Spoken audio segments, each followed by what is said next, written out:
In a world defined by varying ideologies, one book challenges our perceptions.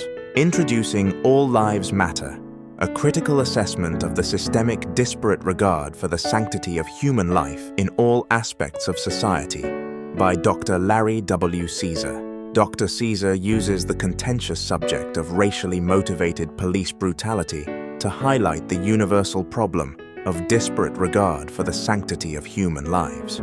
He provides evidence of this in religion, war, industry, media, medicine, and culture. He attributes this ubiquitous disparate regard for the sanctity of human lives to a false view of God.